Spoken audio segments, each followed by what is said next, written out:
हमारे साथ सुरेंद्र राजपूत जी हैं, कांग्रेस कमेटी के प्रवक्ता हैं, मेरे साथ मौजूद हैं। सुरेंद्र जी, क्या हमें निर्णायक युद्ध की तरफ बढ़ना चाहिए या फिर कूटनीतिक दबाव से ही काम चला लेना चाहिए? आप क्या महसूस करते हैं? देखिए, हमारा अभिमत बहुत स्पष्ट है। जो सरकार चाहेगी, जो सेना चाहेगी, जो भारत की सरकार का निर्णय होगा, उस निर्णय के साथ संपूर्ण विपक्ष, संपूर्ण जनता उसके साथ शाना बशाना खड़ी है और सरकार किसी भी निर्णय को लेने के लिए हमारी तरफ से अधिकृत है और हमारी सेना बहुत बहादुरी से वहां काम कर रही है। हमारी सेना ने अभी तक कोई आक्रमण नहीं किया, कोई अतिक्रमण नहीं किया, कोई हवाई क्षेत्र का अतिक्रमण नहीं किया है। हमारी सेना के जो जहाज हैं, अपने क्षेत्र से उन्होंने मिसाइल दागे हैं, स्पेसिफिक आतंकियों के ठिकाने पर दागे हैं और वो आतंकी, जिन आतंकियों ने, चाहे वो क्या नाम लश्कर तैयबा वाला मसूद अजहर हो और चाहे वो हाफिज सईद हो, उनके ठिकानों को निशाना बनाया गया है। वो जो ठिकाने जो ये लोग किसी मदरसे के नीचे बनाते थे, किसी मंदिर के क्या नाम मस्जिद के नीचे बनाते थे, उनको सिर्फ टारगेट किया है। हमने किसी सिविलियन को टारगेट नहीं किया। दूसरी तरफ से पाकिस्तान है, पाकिस्तान की सेना है। हमारे पुंछ पर निरपराध लोगों को उन्होंने टारगेट किया, एक पूरा गुरुद्वारा उड़ा दिया उन्होंने। उनको शर्म नहीं आई, जिनेवा कन्वेंशन का भी उल्लंघन किया उन्होंने। तो हम बहुत एक चीज जानते हैं, एक बड़ा पुराना शेर था कि अभी गनीमत है सब्र मेरा, अभी लबालब भरा नहीं हूं, और वो मुझको मुर्दा समझ रहा है, उससे कह दो मरा नहीं हूं। और कई दिनों से वो कह रहा है खत्म कर दूंगा नस्ल तेरी, है उसकी आदत डरा रहा है मेरी फितरत डरा नहीं हूं। तो हम बहुत स्पष्ट रूप से जानते हैं कि ये बार्किंग डॉग्स। हम कब तक डिफेंसिव रहेंगे सर?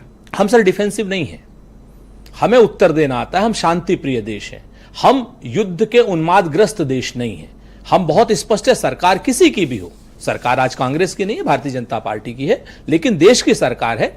हम युद्ध उन्मादग्रस्त देश नहीं है, हम अपनी तरफ से अटैक नहीं करते, लेकिन कोई हमको छेड़ता है तो हम उसको छोड़ते नहीं। उन्होंने शुरू किया हमारे देश में जो आतंकवाद, 22 तारीख को उन्होंने हम पर अटैक करना। हाँ, हमारे कल रात का जो अटैक है, क्या वो माफ करने लायक है? बिल्कुल नहीं है। कल रात के अटैक की जितनी भी बातें हैं, हमारी सेना ने उसका मुंह तोड़ जवाब दिया। आप देखिए, उन्होंने 400 ड्रोन भेजे, क्या कर लिया 400 ड्रोनों का? 400 के 400 गन डाउन हो गए। उन्होंने मिसाइलें भेजी, क्या हुआ? हमने गन डाउन कर दिया उनका। आप बात समझिए, दो चीजें बड़ी स्पष्ट हैं। अगर वो डायरेक्ट कन्फ्रंटेशन करेंगे तो बहुत स्पष्ट है कि इस बार जिस तरीके से श्रीमती इंदिरा गांधी जी ने एक पाकिस्तान के 2 पाकिस्तान किए थे, अब वक्त आ गया है कि वो जो दूसरा पाकिस्तान इंदिरा गांधी जी ने छोड़ा था, उसको खंड खंड करने का समय आ गया है। और ये खंड खंड हमारी सेना किसी भी वक्त कर सकती है।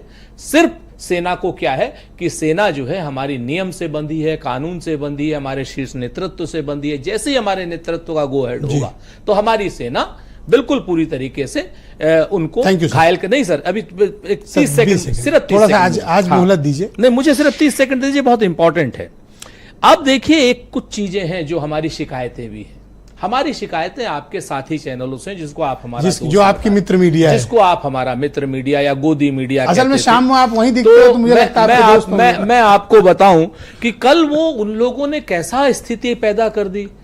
इस्लामाबाद पर कब्जा हो गया, फलाने पर कब्जा हो गया, ऐसा हो गया, वैसा हो गया। हमारा युद्ध उन्माद की स्थिति, जो कि भारत युद्ध उन्माद से बचता है। अच्छा, जब आप उनकी डिबेट में जाते हो तो उनको समझाते नहीं कि ये सब क्यों करते हो? सर, मैं उनसे एक ही चीज पूछना चाहता हूं आज की डेट में आपके माध्यम से, मेरे से मत पूछो, आपको छुप छुप के सब लोग देखते हैं, तो वो छुप छुप के देखते हैं, हमें खुलेआम देखिए। तो मैं उनसे पूछना चाहता हूं कि भैया, जहां जहां कल कब्जा किए रहो तुम लोग, वहां सब दाखिल खारिज करा लिए हो कि नहीं करा लिए? सर, नोएडा के बेसमेंट में शहबाज शरीफ हाथ पांव बांधे आज की डेट में जिस तरीके से ये जो एक गैर जिम्मेदाराना जो रवैया है, ये हमारी सेना को तंग करता है। मेरा उनसे कहना है, या तो वो माफी मांगे, और नहीं भारत की सरकार को ऐसे लोगों को जो युद्ध उन्माद पैदा करते हैं, उनको जो है सीधे सीधे जेल में डाल। धन्यवाद सर।